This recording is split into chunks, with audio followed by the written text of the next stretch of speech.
Man, those labs and those steam engines, that's some real Factorio ASMR sounds to fall asleep to.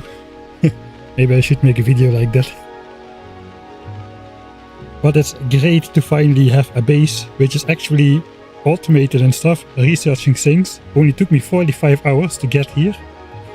First 36-ish hours were spent on walking around the map and securing every single last resources we will need for the entire game. All of that had to be done before we could even start the base because of the evolution factor over here, which is mostly being pushed by pollution from your base. In a 1000 times science cost playthrough, you're gonna make 1000 times as much pollution. So basically, whenever you have a base, that means this number is gonna shoot up, and once this number went over 50%, we get to deal with the big biters, the big worms, and we simply cannot deal with those so early in the game. So we had to first do 36 hours. That's a lot of hours walking around the map, laying pipe everywhere. But that time is behind us. That time is behind us. For a while. For a while. Not forever. Our goal is military 2 with red ammo, and then it starts all over again. But we are not there yet. We only have a red sign set up. And I forgot how much it was. This is a 480, but that's because of the lap speed. I think this is enough for 720 and eventually 900 once we had automation 2. Thanks, super sheep. Censored. Have a nice one. We'll be back this evening. Still got to work. Alright, fair enough. Thanks for the 11-month subscription. Nice to drop in. Oh hey, Cuviboy is here as well. Heavy armor. Yeah, we're going military 2, including the accompanying technologies of, I suppose, damage 1 and damage 2. That will give our red ammo the oomph we need to be able to take on big biters and potentially big worms, though I'm not sure of that.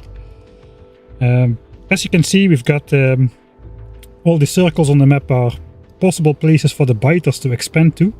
And normally we don't want them expanding into our base. We still don't want that, but we kind of found a new way to exploit the expansion behavior. Whereas if a green chunk is more than 8 chunks away from any active biter base, the biters just simply won't make the trek over there. That's kind of what we are hinging on to complete this playthrough, so I hope that is correct. It is still in the experimental phase. But hopes are good. We did some simulations in the breaks, speeding up the game, setting evolution to 100%. And the biters settled all over the map, but not in my base. So that's nice. What's up for today? Last time we finished completing the power plant. It's got 100 boilers and 200 steam engines and is capable of absorbing exactly 3 belts of coal. And those 3 belts of coal can generate 180 megawatt.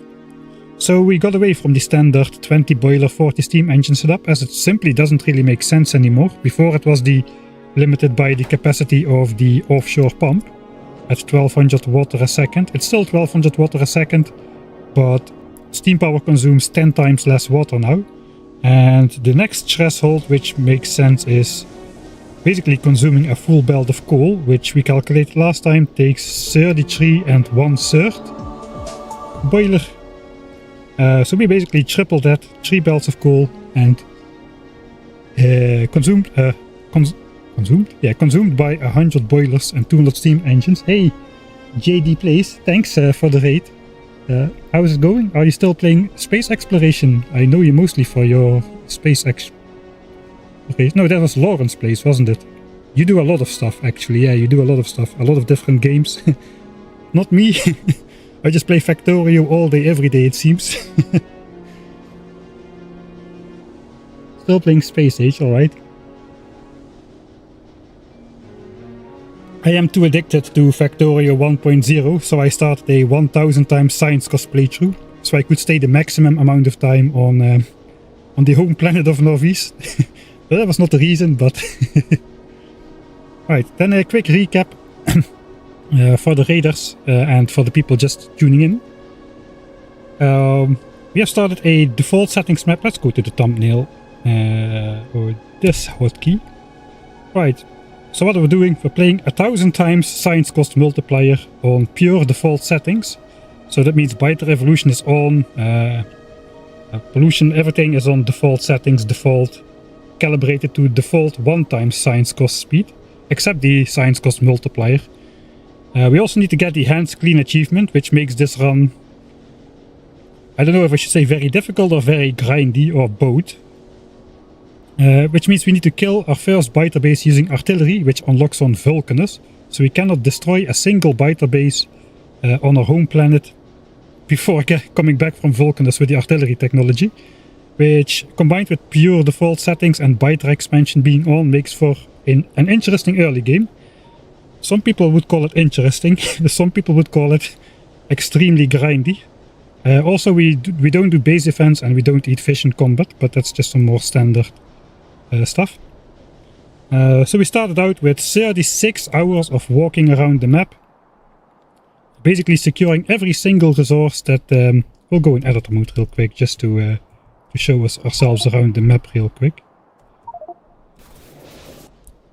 So we walked around the map generating a ton of land everywhere, and we protected a bunch of resources we want to take in the late game with the tried and true method of basically just laying pipes everywhere and making sure the biters don't want to expand there. That leaves the map with very few expansion chunks because we claimed a lot of land, not all of it. There's a bunch of land available here which doesn't have resources, but everywhere where there's like good resources, like here we've got like oil which we can take, etc. And we parted that back to the base as well. We also already secured the pathway back to the base. All of that had to be done before big biters spawn and big worms, because we can basically not deal with those. So that was 36 hours of the game. Also a part of that 36 hours was spent not destroying the biter bases, but installing sewage pipes, air conditioning, climate control, etc. Makes the biters want to stay indoors, and the climate control keeps them from smelling pollution, which means they won't be attacking our base if they get polluted. There's a limit as to how far out we could do that. Some bases are just too big or have too many worms, or just are not really worth it to take out. You might notice a bunch of this green expansion land in my base. That is on purpose. Normally I would make everything red in my base, but we are kinda are trying to exploit a questionable new discovery, which is not entirely sure yet, but it appears that biters cannot originate from more than 8 chunks away to walk to any expansion location. This is something you normally don't come across, because normally you take out the biter bases and the expansion candidate chunks disappear when you take out the biter bases. But as here we are neutralizing the biter bases in a different way, we get an unexpected situation where the expansion chunks still exist, but biter bases with active biters, like these ones, are no longer close by enough to actually walk those 8 chunks in there. So these are now decoy expansion locations, and we are relying on those to keep the biters from settling into our base. It is very scary though, especially now we are kinda helpless in the big biter stage. Every time a circle blinks in here, can I see which circle is blinking at the moment? No, I don't think so. There's also chunks outside of the map which also have green chunks. But yeah, this is pretty scary to have an expansion chunk blinking in your base and then just hoping the biters don't arrive every time. We need to survive thousands of expansion attempts, so I hope the strategy is reliable. Last time, after the first 36 hours, we finally started building a base, starting with the design of this weird power plant, which I'll get to in a bit. Setting up science, preparing for 900 green science per minute. At the moment this is like 720 red science a minute. Except we don't have the labs. This is like temporary. One of these sites is going to switch to green science later on. And now we're in the slow technologies, which 30 seconds a science spec, and those need 3 labs per assembler to run at full speed. But since we're already mostly done with all red technologies which we need, and we still need to set up the entirety of green science, it's probably still going to finish in time. So yeah, the power plant, why does it have this weird shape? You might notice something if you look at the chunk grid. This power plant is entirely in these chunks over here. And basically we are abusing another like exploit, not really exploit, but so basically if you build anything in a chunk like this one, all of the chunks in a 5 tile radius become red. So these expansion locations are red because I've built over here. But here we have built adjacent to the chunks, but these are still valid. All these decoy expansion chunks are still valid candidates. We want to keep as many of these green chunks as possible, that's important. Basically what we're exploiting is this only updates whenever something changes in a chunk that has one of these circles. So if I place something and delete it again, you will see this entire area turn red. Let's do that. We'll place a single steam engine in there. 3, 2, 1, place. And now it gets updated and this entire area is red. And if I delete it again, it stays red. So now it is calculating every single thing in these chunks over here. So basically I should never make a mistake. If I make a mistake, I either got to just keep it like this, or I need to deconstruct everything and build it again. So yeah, we are gonna try to build our base in this area over here, which I've marked out on the map.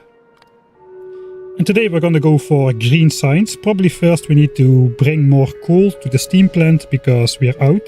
This is my starter patch. It has like 27k remaining. And this is another patch which does have more coal but not enough miners which can actually mine it. So we need to expand this a bit. We've also got this separate power plant over here. We've got 2 power networks, one for the base and one for our radar network. I've got 90 radars running on 2 boilers, which is slightly less power than they would like to have, but that's okay. They still give us the full vision. You can see it's almost struggling to keep up, but we keep getting updates of the map all around us, even though we are severely underpowering the radar network. I usually employ that with solar panels, just so 1 solar panel and the radar, and you get vision during the day. For this playthrough I had to translate it to an underpowered steam power plant because of, well, we don't have solar panels. Solar panels cost 250,000 red and green signs, so that will be a while. Alright, so much for the catch up. Let me quickly catch up with chat.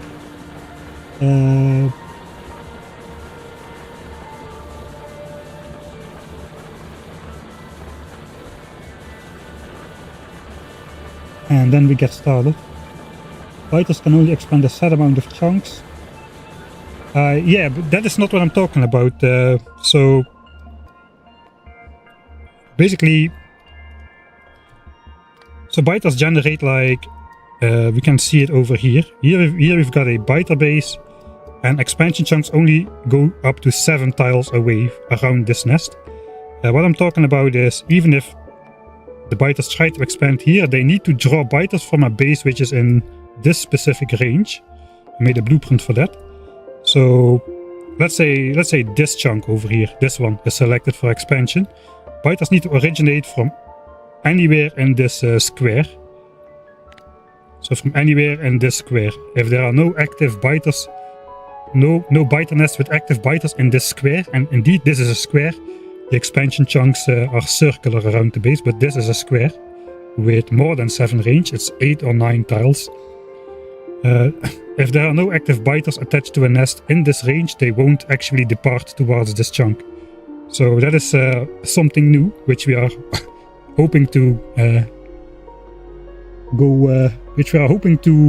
confirm with this playthrough. Okay, I should have connected a mouse to this one.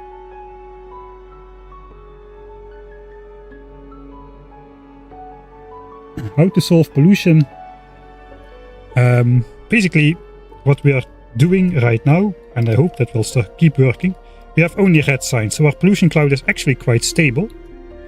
So if we look pollution for the last hour or so, we are producing 84, 95, about 120k, and currently 89, 102. Currently 122k is getting absorbed by tiles and forest and damaging trees. So that's exactly equal. So our pollution cloud is not entirely constant, but it doesn't grow very fast. Once we damage more trees over time, it will grow a bit. This of course is only red signs. Unfortunately, you can see these biter bases no longer absorb pollution. Once you, if they cannot spawn biters, they cannot spend the pollution points. So what basically happens is they take up 3 times the pollution points of the highest active biter which can spawn. So for this biter base, the big biter consumes 80 pollution. It means once this nest absorbs 240 pollution without spawning anything, it just stops. So basically these are like one-time absorbers. I suppose once we hit behemoths they'll absorb a bit more. But they won't absorb any pollution during the game anymore, so we cannot rely on that. So yeah, what is the plan? Once the factory grows, we have to implement some pollution reducing mechanics, like perhaps switching to solar panels, which is going to be a lot of building if we do that, or beeline efficiency modules or something to that degree. In the early game though, we have zero possibilities to lower pollution. Yeah, but we cannot do anything about it. We have to use steam power, which just produces a set amount of pollution per megawatt you use, and all the machinery produces stuff as well. So we are producing 1,000 times as much pollution overall for every technology we unlock, and there's nothing we can do about it until solar power or efficiency module. That is the gist of it. We are not rushing turrets because we don't do base defense. We are relying on not needing base defense by neutralizing the biter bases far out enough and keeping them from expanding into our base. Can I post a link? Yeah, of course, JD. It might not get through, but I'll just repost it. Yeah, go ahead.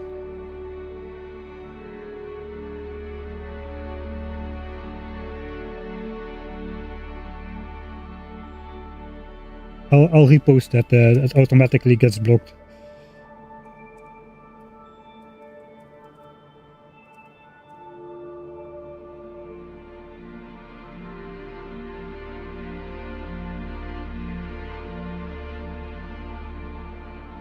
All right.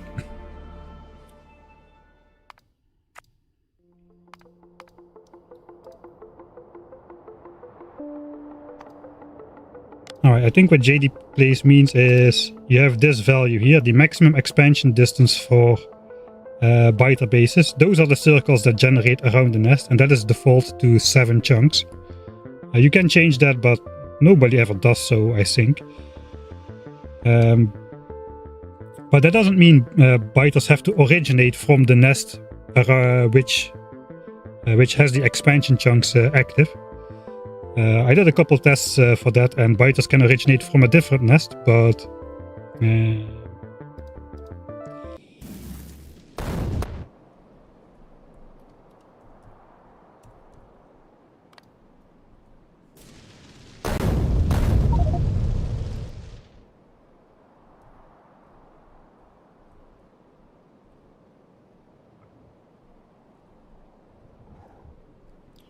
alright, so this is the 7 chunk radius, but if this chunk gets, if this chunk gets selected, which originates from this nest, it could very well be that biters from this nest can go to that chunk. So if we neutralize this nest by doing the weird thing with the walls, like so, now these, well, there's biters here, but now this nest can no longer spawn enemies. If now this chunk gets selected, which is generated by this nest, the biters might originate from here, as long as this is within the 8 chunk square radius, which it is. But if this chunk gets selected, the biters cannot originate from this far away anymore. The maximum distance they will, the chunk they originate from has to be within this if this chunk gets selected, the biters have to originate from anywhere within basically the outlined big square from the blueprint. That is something new. That is not on the wiki. It's not in the, I don't know. It's nowhere. It's experimentally confirmed, and we're relying on that for this playthrough. The expansion chunks which form around the nest look like this, which is a smaller area and also a circular area instead of a square. You can see the overlap exactly matches the green chunks in the north, but that is not the maximum walking distance or the maximum distance Biter will travel to get there, at least as far as we've deduced so far. So not yet trying to pass this off as like knowledge. It's still in the experimental phase.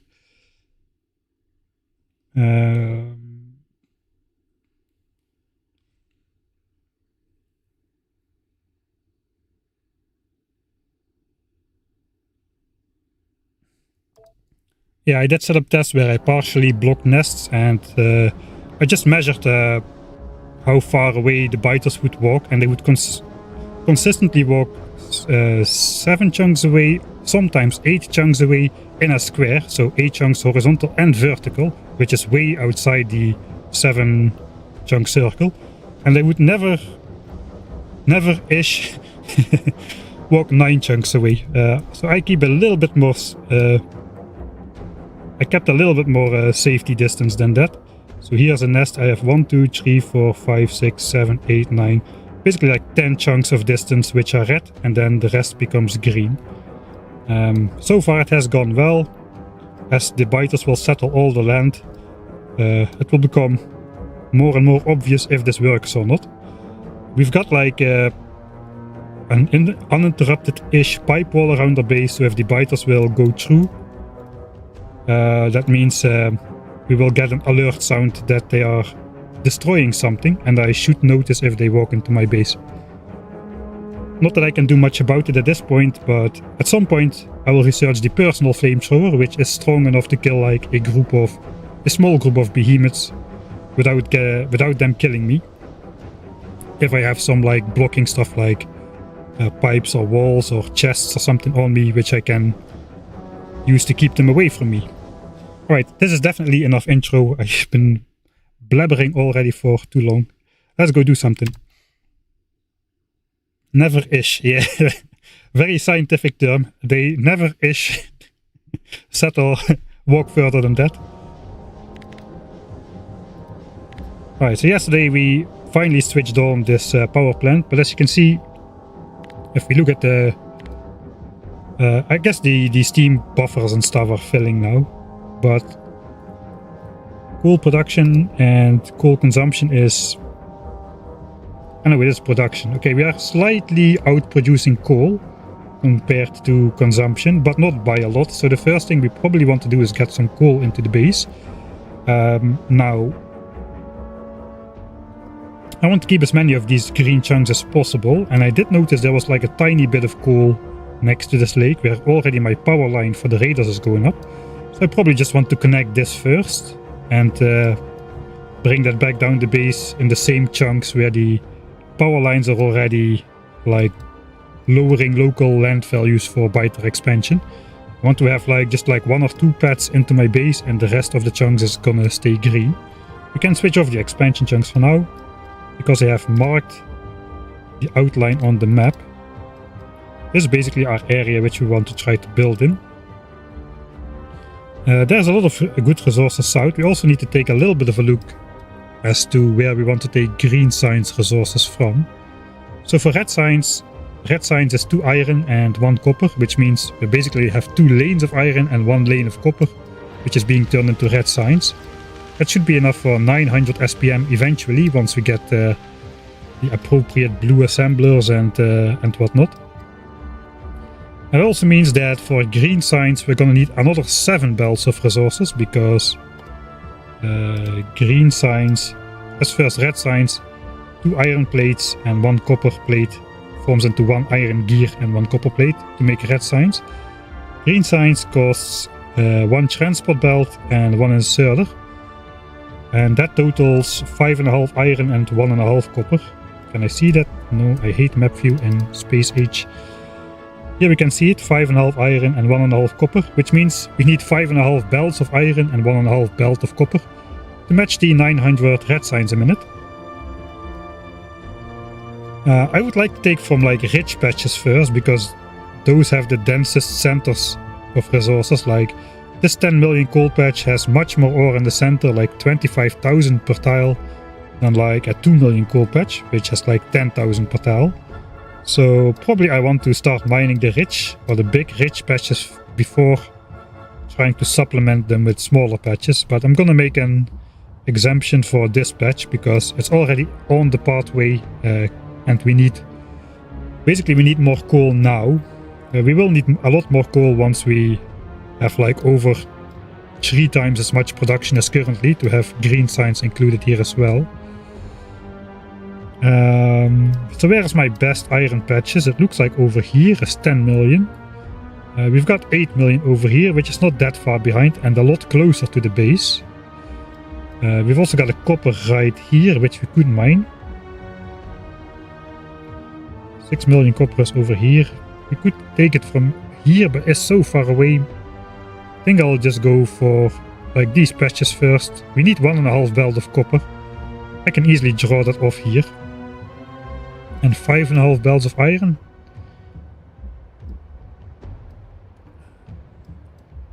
Probably these 2 patches will be good enough, but the problem is if I stack all pollution in one spot, that might just be too much pollution. On the other hand, if we take everything from all spots and it is too much pollution, we will know about it and we will be building mines out here anyway. We can replace like 1 or 2 belts of iron with iron from over here, but on the other, it would be good to know how much pollution we can create on one side of the map without it reaching the current biters, which are not that far away. So yeah, this coal patch, these iron patches, and then probably just this copper patch over here. Because it's only 1.5 belt of copper, should be okay to start off, I think. Only after like red chips and blue signs, copper will start to get slightly more expensive. But for now, I think that looks pretty good. Steel furnaces actually are not very expensive, but I forgot the numbers again. I think they would save like half a belt of coal over like 10 lanes of iron. So steel furnaces output the same amount of pollution. Like a belt of iron smelted in steel furnaces outputs the same amount of pollution as a belt of iron smelted from stone furnaces. Even though you need twice as many, these have 2 pollution a minute, the steel furnaces have 4 pollution a minute. The thing that is the same though is they consume 90 kilowatts, which means steel furnaces only consume half the coal to smelt the same amount of iron compared to stone furnaces. That could be a reason to go here. We would save some pollution by needing to mine less coal, but I think we calculated it last time, and for 10 full lanes of iron and copper, which is what we need for 900 green signs a minute, it would only save like about half a belt of coal, which is not that much. On the other side, if we go for solar panels, we could save probably like somewhere between 2 and 3 belts of coal by not needing to consume coal in the boilers, at least during the daytime. And of course, another big save for coal could be efficiency modules, which basically lowers the power cost and pollution of the entire base, and that indirectly also leads to less coal consumption. But steel furnaces still would be very nice just to be able to build shorter furnace stacks, because it's going to be a lot of building with stone furnaces, twice as much building as with steel furnaces. And since I've got a limited base size, it would be good to halve the amount of space we need to build furnace area. We could fit more stuff in our base area. Our self-proclaimed. It's not illegal to build outside of here, but as long as it's possible, I would like to build inside to keep as many green chunks as possible in the base for biters to not expand into, but to be decoyed into expanding into. So yeah, but first of all, I think the first technology we're going to go for is automation 2. That also indirectly saves like a quarter of pollution output by the assemblers. It does cost more coal though, because we will be using 33% more power to do the same stuff. Maybe it's kind of required though to get 900 SPM. I think I just want to get to 900 SPM as soon as I can. Alright.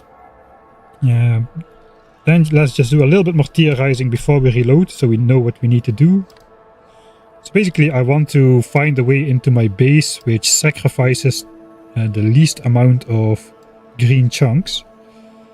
I was previously thinking let's go in here. I could do that if I grab those resources. But if I want this coal, this iron, I might as well try to find a way in here. Actually, I'm gonna mine this copper patch anyway. So if I mine this, let's switch on time. If I mine that copper patch anyway, let's just copy some miner from somewhere. Don't have a lot. Let's say we're gonna put like, that is way too much. Like a belt and a half. If I put that on here, like so, all of these chunks are gonna be red already anyway, so I might as well just try to just extract a belt and a half of copper from here, like from the edge or something, and then just use the rest of the chunk to belt in belts. The belts of other stuff. And I will only be sacrificing these chunks over here, which are already red because of the copper mine anyway. I probably want to get in through here then. Iron mine is going to be over here, sacrificing a couple chunks, but for the rest we can basically just follow the biter bases and go upwards. This iron can come there. Here we are already in the red chunks anyway, so it doesn't matter if we place stuff. The same amount of chunks are gonna stay red, and I suppose coal is already also there, so we can basically bring that over here as well without turning anything else red. I think that looks pretty good actually, if we bring the iron in here. And actually we've got a good connection point for these resources as well. We can just bring that down and then maybe come through here, just sacrificing a couple chunks below here, but not too many. So that would look something like this. And this all would stay green for the foreseeable future. Alright, I think that's the plan for today then. First we bring in coal and then we start working on mining for green signs. Grabbing, yeah, and then just belting the resources in as we displayed right here through these chunks to keep as many of those things, green things, as possible. That's the plan. Forgotten bonus of steel furnaces is also saving on inserters, which save in power. That is true. I did not calculate that savings.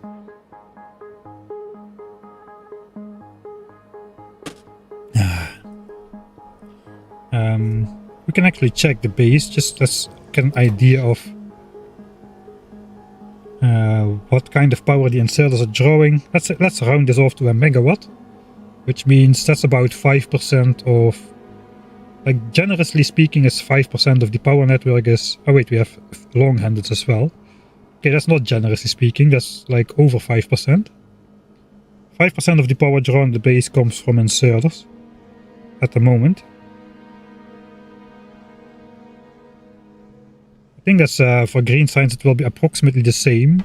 We will need a couple more like inserters which will be doing a lot of actions like these ones to make the belts and inserters, but then again the green signs recipe itself is 1 second longer than red, so these will be working slightly less, and we've got way more of these than there. So 5% for inserters. Actually, I don't need to look at all inserters, I just need to look at these for the steel furnaces. I don't think it's gonna save that much coal then. We've got, let's say, 300 inserters in here.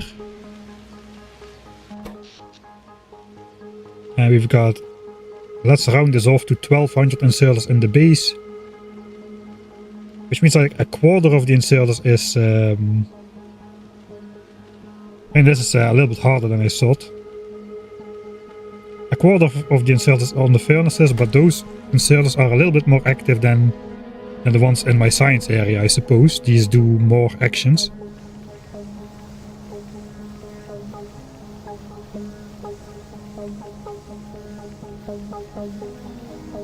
I don't think it's like feeling-wise,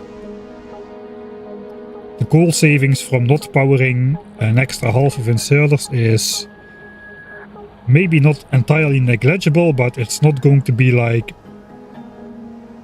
2-digit percents or something. Not even like high single-digit, I suppose. All right. Let's see. Let's see if the stream can actually get started. Can I do it? Let's see if I can do something. Alright, here we go. I will actually start playing the game now. We already did all the stuff where how long can you play Factorio without playing Factorio? Those days are behind us. We actually have to start playing Factorio now and build a base and such. Let's switch off the chunks there. Yeah, I did the cursed belt weaving video. That's right.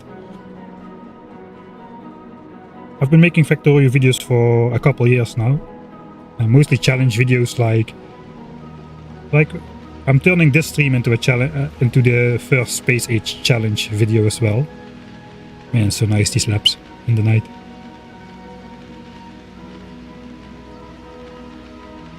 Lovely.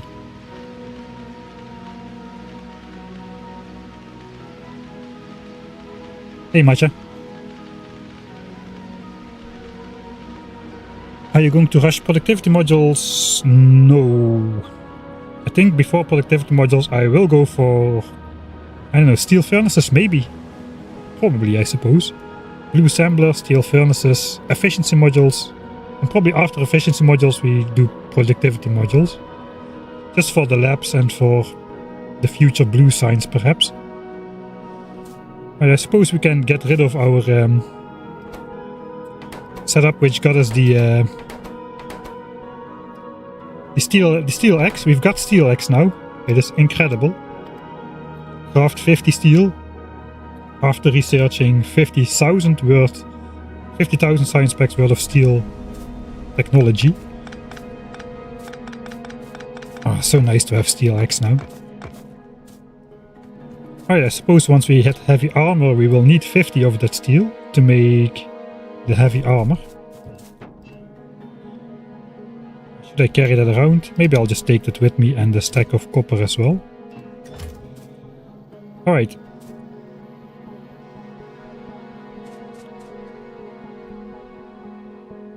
So yeah, first course of action, we're just gonna mine that coal up there. I still have enough miners. I could use some more belts.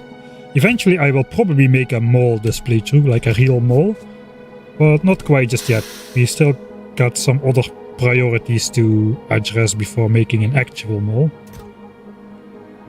I got the power lines, I got the belts, I got the miners. I think we would do good just creating a couple more belts. We might need some more. So let's go crazy. I'll just grab like 2 full chests of iron to make gears, and then we'll combine that with 1 full chest to make like 2 chests worth of belts in a matter of like 2 minutes or so. Oh yeah, I shot my assembler. Extremely annoying.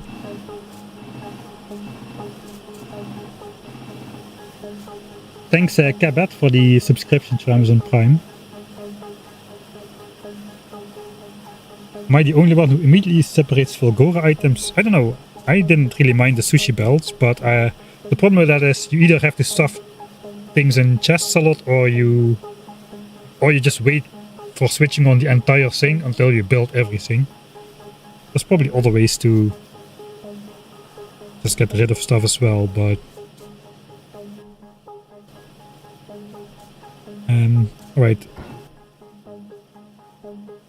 Yeah, I don't need anything else. But then we need just another 3200 iron to make it into belts. We can copy the recipe once this is done, like right now. And the 50 gears which are ready will automatically be put into the first slot. So upon copy pasting, that automatically happens, which is nice. a nice boost to my hand feeding area. less reason for me to move away from this horrible design. 8 assemblers is exactly as far as you can reach. Alright, that is two belts, or 2 chests full of belts in the making. I suppose I'll just grab a couple as they become done. So I'll have it like at least like 2,000 or 3,000 belts on me. Yeah, something like that. That is good. The rest can just finish in here while I'm off. Alright, let's make a save. First save of the stream. Off to mine coal.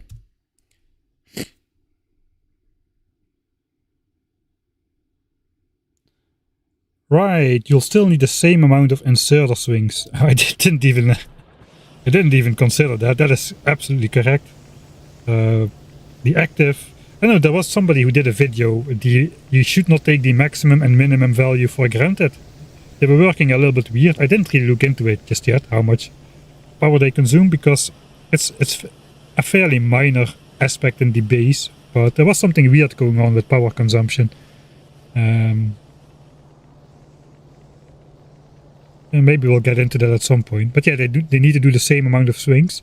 So you basically save only the idle consumption of 150 inserters. That's probably negligible in terms of total resource draw. Right, where am I gonna come in with my power line? I need to bring power out to the coal mine, and it's not this power line. This one just powers my radar network. It's specifically... it has not enough power on purpose, so I don't spend too much pollution and coal powering my giant radar network, which we need to make sure no biters migrate to places we don't want them to. If these biters would migrate to here, they can then expand into my base. That could possibly break my force field, so to say. So that's why I have the giant radar network in place. We basically need to bring a separate power line out. So I suppose I'll just bring that up on this side.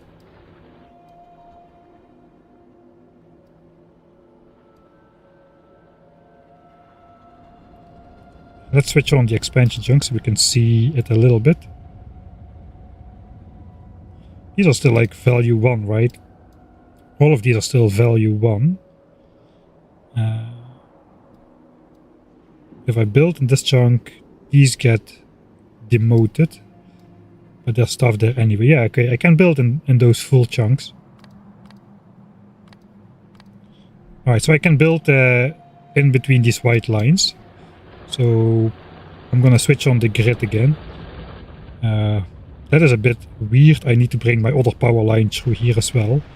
Let's start just bringing the power line out. I probably should have brought this power line up a bit further away from my miner, to be honest.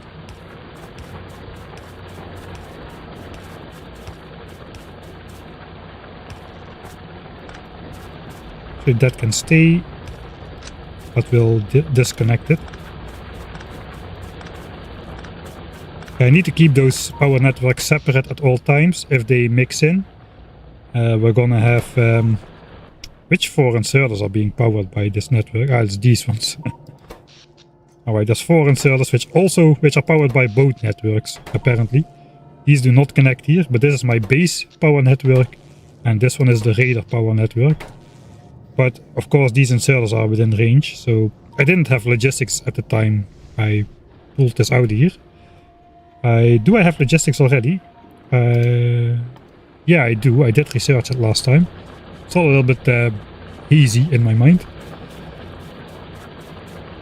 Alright, so we'll stay in these chunks and bring a separate power line up north, exactly on the chunk border.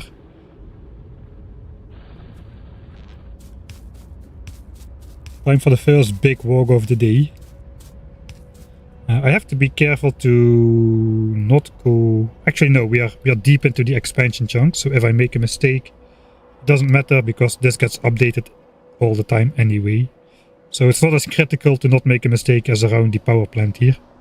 So I can be a little bit more careless.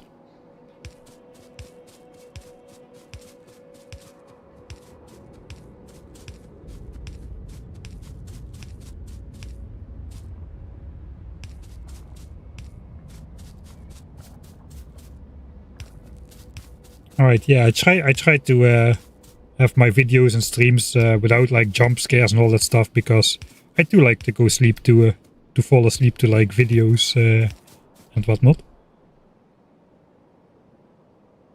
I suppose we are sacrificing these chunks now a little bit, which is not strictly necessary. But on the other hand, I do not want to belt through this forest. I will just belt around here, I think. So we'll just sacrifice these chunks. These are not as good anyway, because there's a bit... This chunk in particular has a chunk which is not fully... it has no chunk around it which is fully landed. 100% land, so that has a hidden modifier to the expansion chance anyway. Let's just continue just going up straight.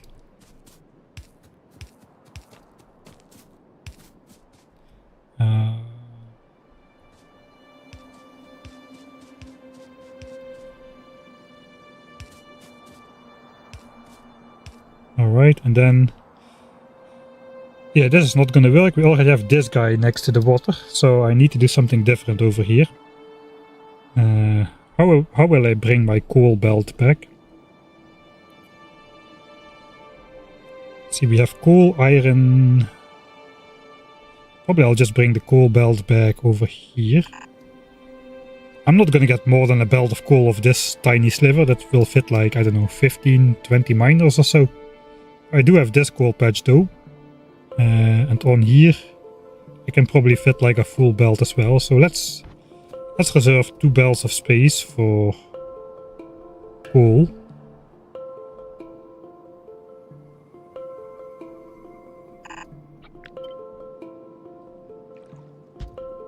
Can I turn here? I kinda can. There's one tree in the way, but we can underground that. Okay, then there's a bunch of trees there. We can underground through that as well. I have a couple, not too many, but should be good. I think we'll do that. So then we just bring the power line just north of here, something like so.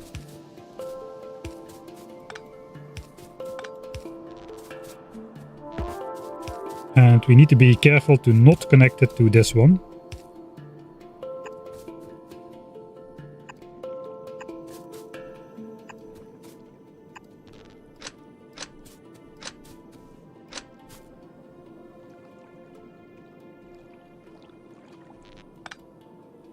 I suppose that's alright. It's going to be a little bit unclear on the map how the power lines are connected.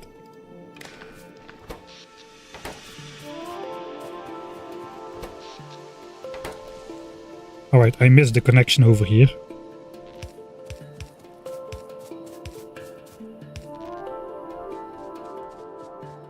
Alright, so this should still have nothing on it. Actually, no, it did connect somehow. No idea why. Alright, now it's off. This has just the radars. Okay, it's good it was not connected to my main power network just yet. Because if they combine at any one point, you will lose the entire history of one of the power networks. Which is not a dramatic disaster, but it would be nice just to keep it. Alright. Hey, Ben the Fish. Best username ever.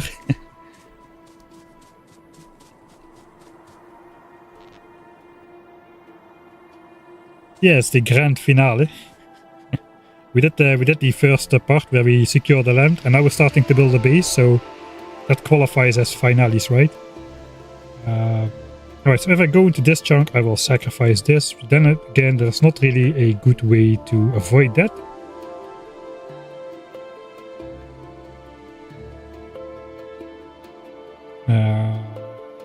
We are on these chunks anyway.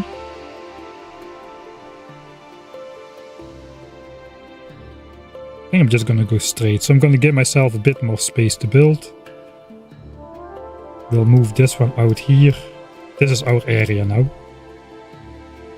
Sacrifice 2 of these chunks over here. This one is already sacrificed anyway. It's not as green as the other ones. And if it's not as green as the other ones, it's basically a big penalty already to expansion chance.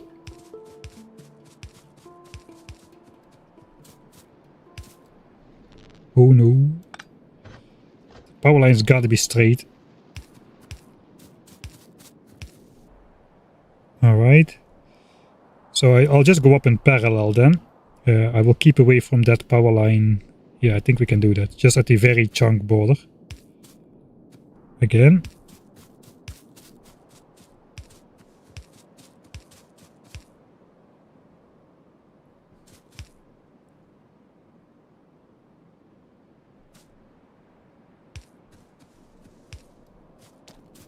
But here again we need to make sure we disconnect the power lines and manually connect them again before placing them.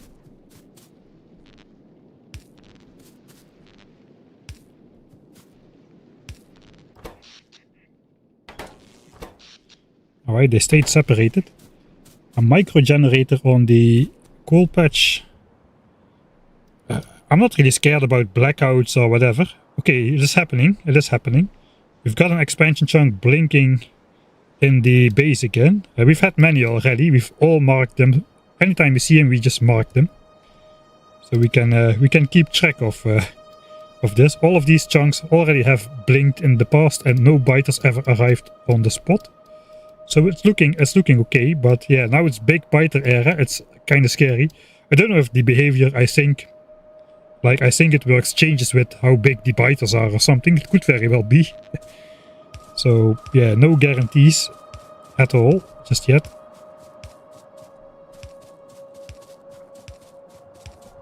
Alright, we kinda are far enough out. How am I gonna bring the coal back to the base? It would be kind of funny to just hold the coal belt through the biter base here. Which I think we can do it on this horizontal here. Bridging the tree. Power lines can go one chunk lower even, and then second coal belt could come through here, I suppose. So we go here with power. And again, we need to cross this without connecting it. It's going to be a bit finicky to keep crossing those power lines, but unfortunately it is kind of important. I have to be very, very careful to not accidentally deconstruct any single one of these pipes, or I'm going to have an unkillable big biter spawn in my face. I physically cannot kill him, even with infinite time, with just a pistol. I think he would be out healing the damage I do to him. Alright, just your everyday belting and power lining through an active biter base over here. Nothing scary going on. Alright. We'll first design this mine over here and just see how we can get this out of here. If maybe let's hope that we can mine all of this. Let's first ghost build everything. Okay, this can all be mined. This can all be mined. We need to chop some rocks, but that's not a problem because we got steel axe now. We can chop rocks all day compared to how it was earlier. Let's just keep that. That one is not in the way, I think. So far we are mining everything. Everything. We'll just keep going. Alright. And I suppose we just leave space for a belt to snake between. There's no coal out of reach of these. Okay, there is coal out of reach here. Actually, no, that guy grabs it. There is... all the coal is still within range of the miners. Okay, there is no hidden coal here. Okay, I think that does it. 20 miners, okay, that's not bad. Suppose I could also just move this guy out one tile for a more... This one is gonna run out like was one of the first anyway. On the other hand, if I need the coal... Yeah, let's keep it like so, I suppose. It looks cleaner if it's not separated, but then again, I can add this fake miner to it. 333.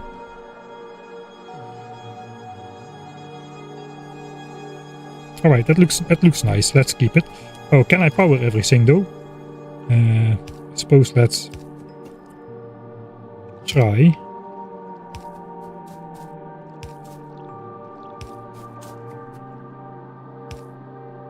I think so. I think all of these miners are going to be powered. Alright, then we can build it. Nice, without landfill we can mine the entire thing.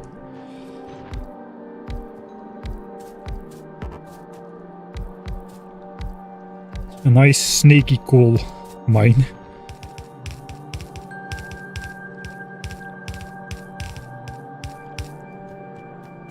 Use that nice new function where you can press R just to rotate the belts and just draw it in a single line.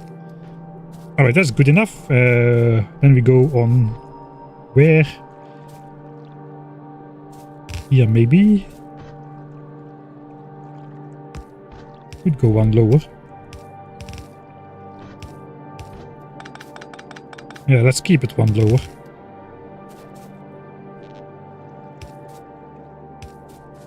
Power can follow the water.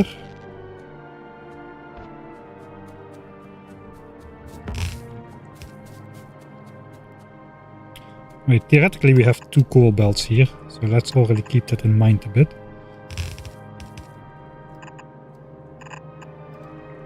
Yeah, second coal belt will fit next to that.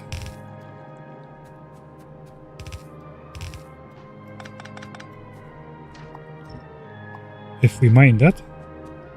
Alright, then it's just a matter of connecting the power. That should be good.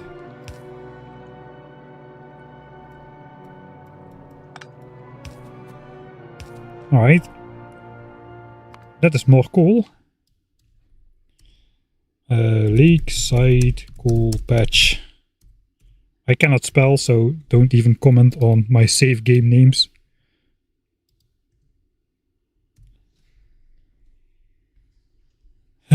We will have to mine everything eventually. This is indeed a tiny outpost. It's just a quick fix for the coal because we barely... the miners in the base will run out very fast.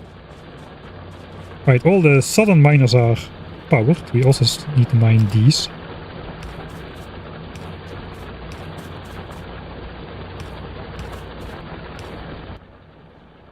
Alright. That's not too bad.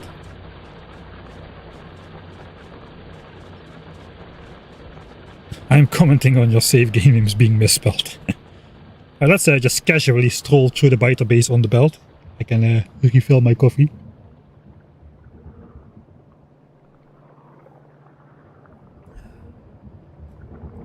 I try to control the other laptop with this laptop mouse. That doesn't really work. Yeah, this one is going to be edited. Not once it's done, I'll edit it along the way. I already finished the trailer. I'll post it on Patreon probably tomorrow after I make sure I'm entirely happy with how it came out. And I think the first episode of this will probably air on Patreon either upcoming Friday or the Friday after that, depending on how long it's going to be. The first episode of a series is always a lot more work than any next episode.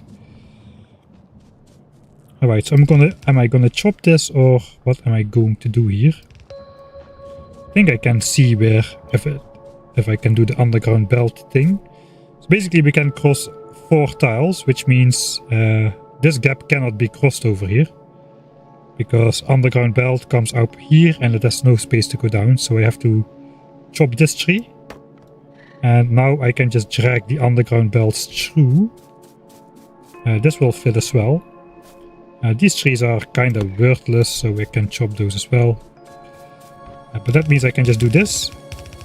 And the coal should come out, even though I cannot not see what is going on for the life of me. But this is how it looks. Right, coal is coming out. So we can bring this all the way back to the base. How did I decide it would go? It would go below the power line here. And then we just turn over there, and then the rest will figure out. Alright. Here we've got another one. I suppose we can do that on every tree crossing just to see if the belts will go through. Yes, yes, yes. Yes, yes. I think I do not need to chop anything here.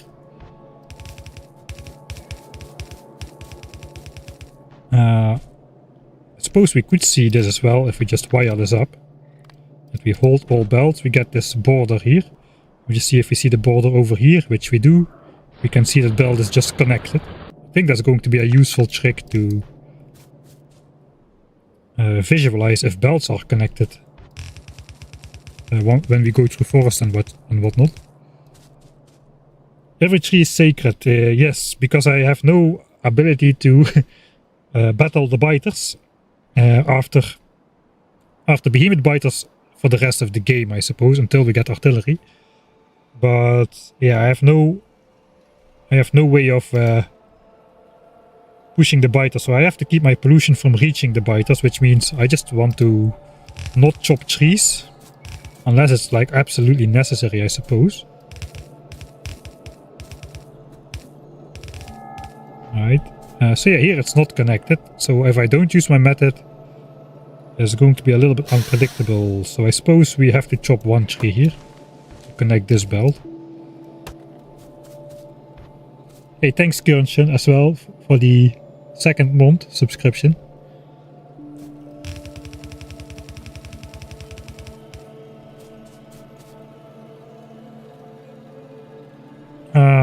I do not really like to see the rails on the belt all the time, to be honest.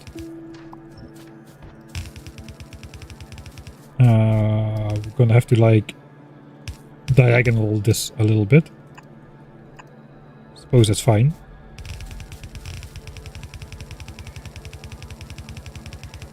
Alright, and where are we gonna end up? We're gonna go through this biter base. Can I? I'm gonna go straight through the pipes here.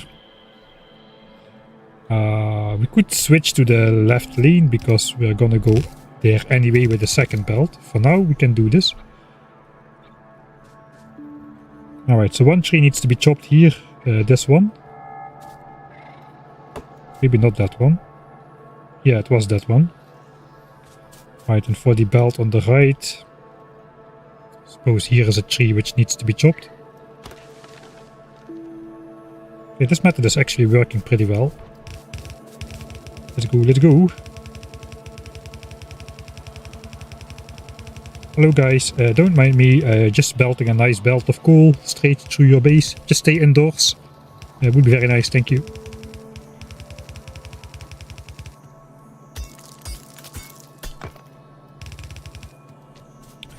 So many forests on the way. I guess it's good. I specifically chose this map because it had a lot of forest.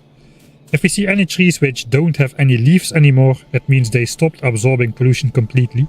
There's a couple of states, they're like fully leafed, and then there's like 3 states to reach this point. Not all trees will reach this point, but if a tree reaches this point, it will no longer absorb any pollution for the rest of the game. So then you might as well chop it. Same for this one. You can see it in the mouse over here, if you have any doubts. So those can just move out of the way.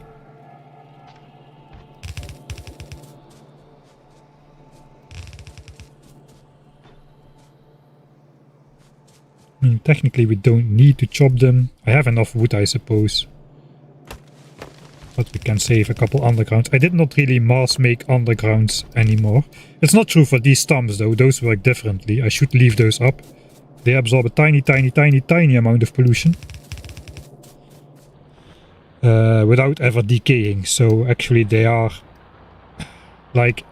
It's like 1/10 of a full health tree, but still... It can add up over time, I suppose. Where am I going with my coal though? Probably just here, meeting up with this splitter. Combining this into one splitter and then putting the other belt in here. And have that go to smelting and power. I could also just change this, but I would rather not rely on single patches. I think it's better to just combine all incoming coal into a big like combine it and then just re-split it off to different areas, so all the incoming coal can flow anywhere. So how am I gonna take this down then? Thinking about the base. Probably just will bring it down next to here. I could get rid of this, but I kind of like it though. The early game pre-logistic setup without underground belts. We needed to cross the coal over. And you cannot cross belt without underground, so we came up with this little thing. Yeah, I think we're just gonna go here. So... and I would like to come maybe over here. Oh, it's exactly one tile off. The other belt is gonna be on the right side. Okay, so 2 belts are gonna come in here and here. That is kind of unfortunate, but I suppose we can swing around here, go through there. So we can just go straight, basically. That's all we need to know for now.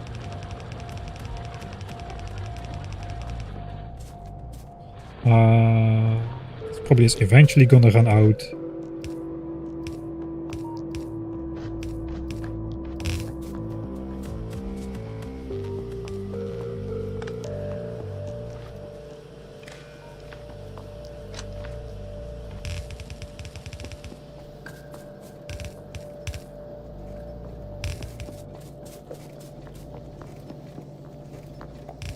Alright, so then second belt, let's draw that as well in this area.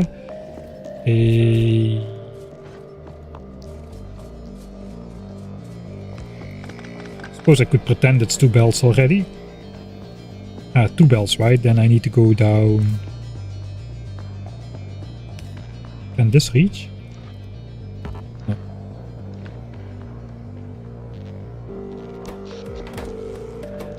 Everything is my base here, right? Yeah, the raiders are going around the outside.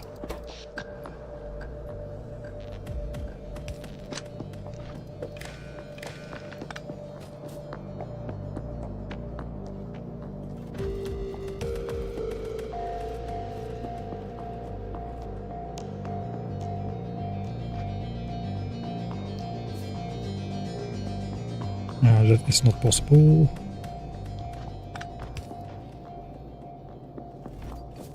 I'm thinking about this way too much, but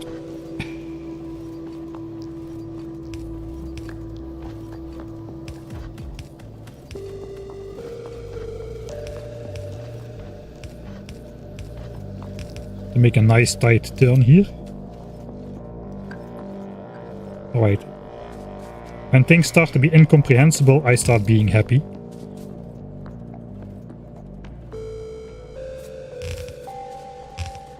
I'm just gonna draw this down as 2 belts, because it will be 2 belts eventually. For now we just go around. Probably eventually I will change this once I need the space, but for now let's just keep it cursed.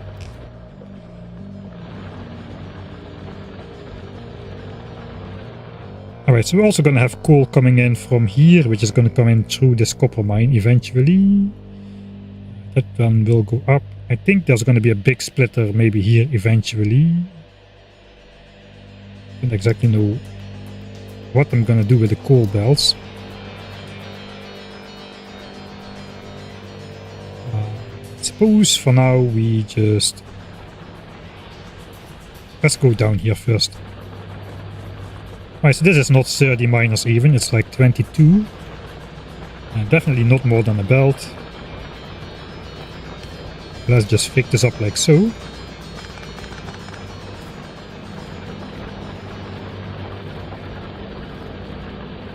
And we will just push that in there.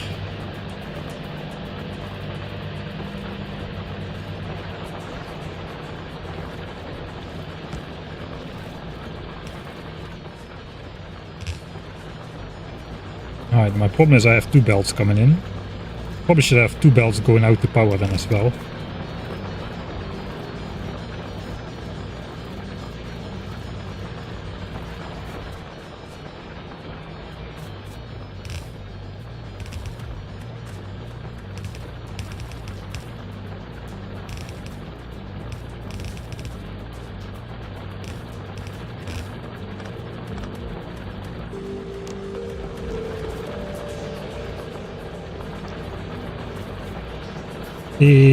I think I just want these belts to be the main ones, and then this belt I'll just add in there.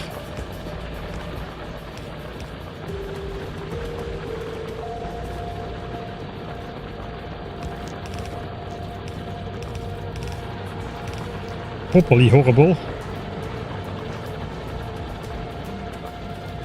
Alright, then I can control which mine I want to prioritize. I think I want to prioritize this mine. Normally I like to keep my old mining drills active, but there's two problems with that. First of all, in Space Age these things constantly blink at you, which is annoying. And second of all, I've got a limited area here, so I probably want to get rid of the miner and just clean up this area so I can build more base in my base. So yeah, probably I'm going to want to clear this out as quickly as possible, which means I did balance the belt, or make sure all the coal can go on every side. So I just want to do input priority on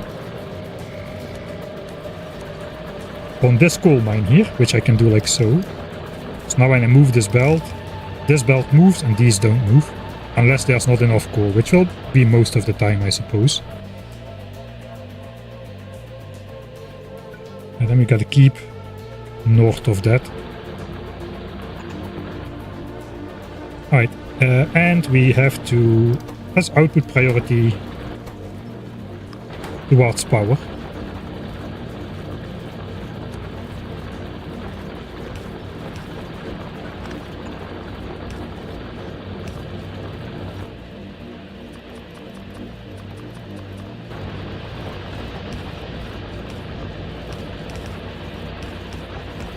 It's definitely not necessary to have this many splitters, but oh well. And then we just simply hook that on there to redo the cool stuff. This can be a full belt. Yeah, let's just bring the full belt up. Alright. So that is coal properly organized. All coal can flow everywhere, and we are prioritizing this mine. Now we're just going to prioritize whatever is under here still, which we do somewhere over there. And bring the second coal belt to the power plant. So we can do more than 30 megawatts. Sorry, more than 60 megawatts. We already are using 35 megawatts just in red signs. So if we multiply that by 2.5, we're probably going to be using 90 megawatts at least. Between 90 and 120 megawatts or something. Just going on the resource cost. Red signs is 3, green signs is 7. So we have to add at least 2 1/3 times the current power draw. Probably pushing against 120 megawatts then, which means 2 full belts of coal. So we need even more coal than what we just brought in before we can actually start making green signs. We probably should do that first. So we either do this one, or we just connect this one to the back of here. I think for now we just connect this one, so we can get started on green signs. And after green signs is up, we can do this coal mine to replace the coal coming from up here, I suppose. This coal should be fine. The biters are not far away, but it is fairly forested around here. It's not super forested, but I think we'll be good. It is far enough away, I suppose. A really difficult challenge. Turn off the research notification as soon as it starts to blink. That is a difficult challenge. That is pretty much impossible. The challenge I'm doing right now is miles easier than that. Alright, let's connect this belt. I still have plenty of belts, so let's keep going. I gotta make sure the Johnnies don't shoot the belts. I think we're out of range still. Hello? Can go back to sleep, Johnnies. I think here we have vision if everything connects as it should.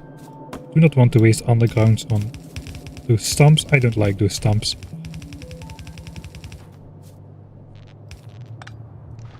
Of course we gotta do this. Very important. Power needs to flow in straight lines. Alright, so 2 bells are coming in from there.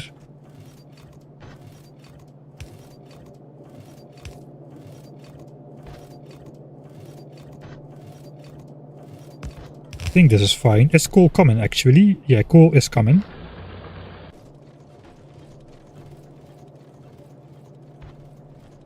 This is balanced or what? Not really. I'm gonna slightly change this up in case only one side of the belt gets drawn from. Now this coal can go on both sides. Whatever side is empty, it will go on. And these... I suppose we should bring a belt up here, actually.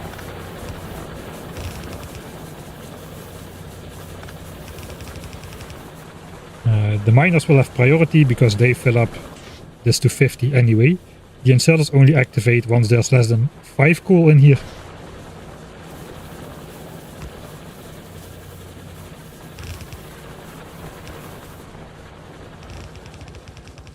So we also draw that from the main belt here.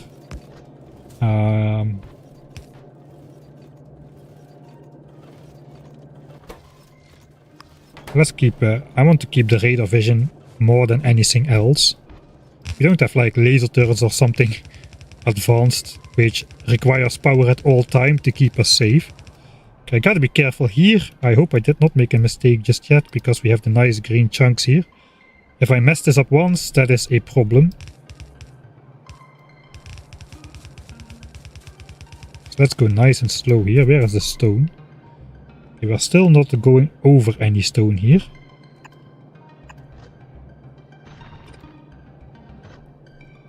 Okay, this is the stone. There's exactly 4 points here. There's nothing here. Alright.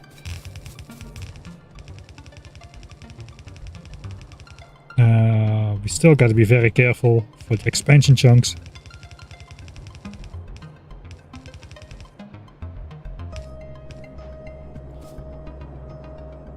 Alright, well, this tree was used to be in the way. Now it is no longer. I'm gonna save here. I'm gonna mess this up at some point. And I do not want to rebuild everything. This iron is also all visible.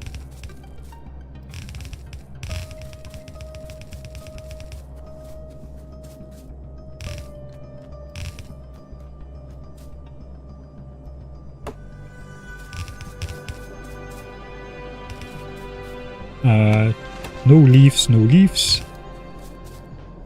Garbage. Actually, I do not know. Those are like new trees.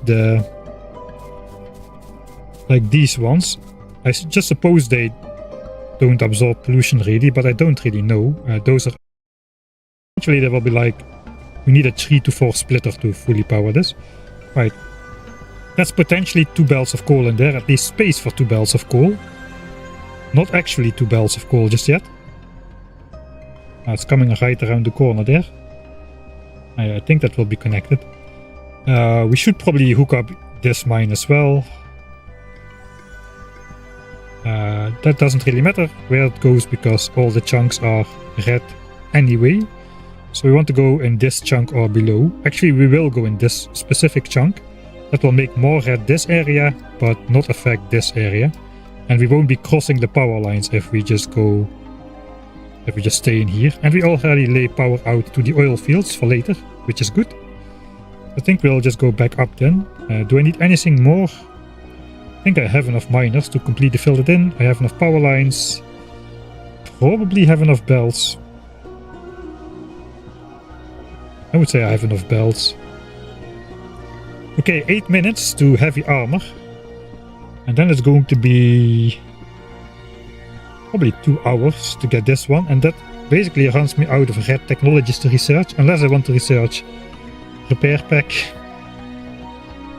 for the second gun turret round. It would be nice to have that, man. No audio, alright. 1 second.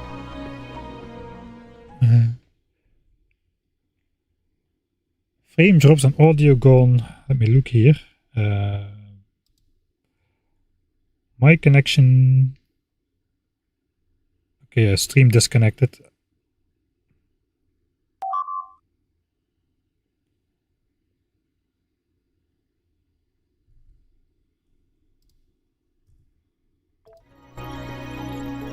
I'll keep it on the text screen.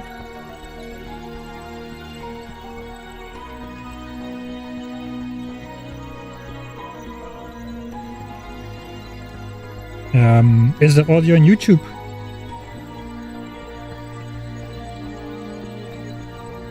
I'll try refreshing the stream on Twitch, I suppose.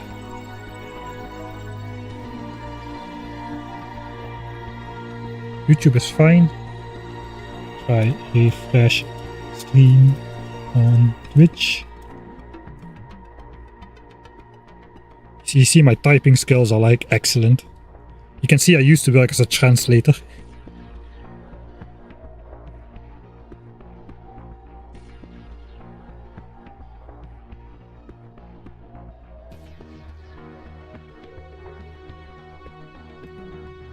Alright, waiting for confirmation of audio on Twitch. I suppose I can do it myself.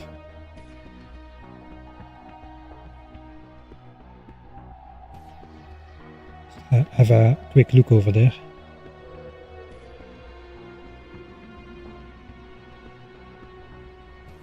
Don't tell me I just need to restart the entire stream again, that is so annoying.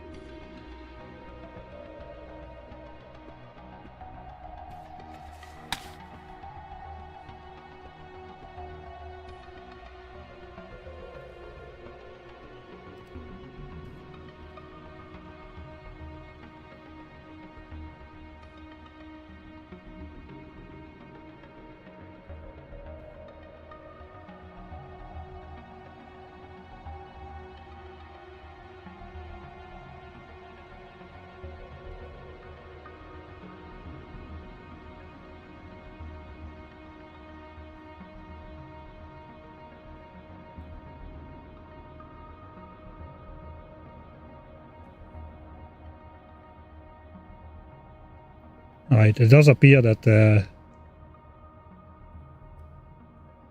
Twitch no longer receives sound for some reason.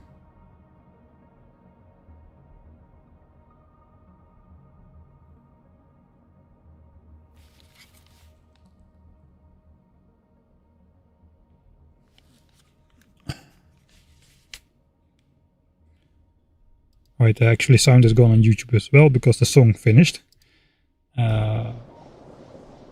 So I'll save. And we'll just stand near the steam engines for the sound.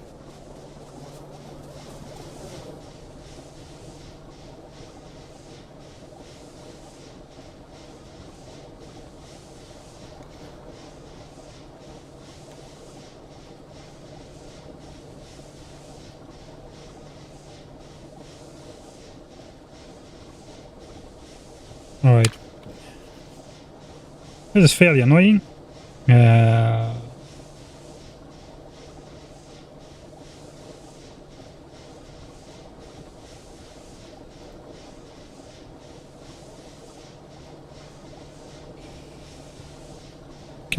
Can I selectively end one stream? I don't think so.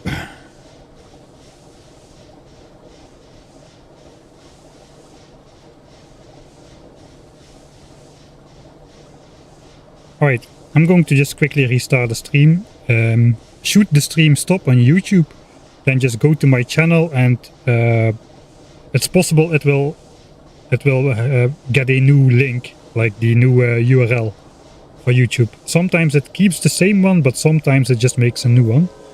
I guess we'll find out in a couple minutes, but if you're watching on YouTube right now and the stream stops, just go to my channel and after 1 minute or so, the new stream should pop up. So I'm going to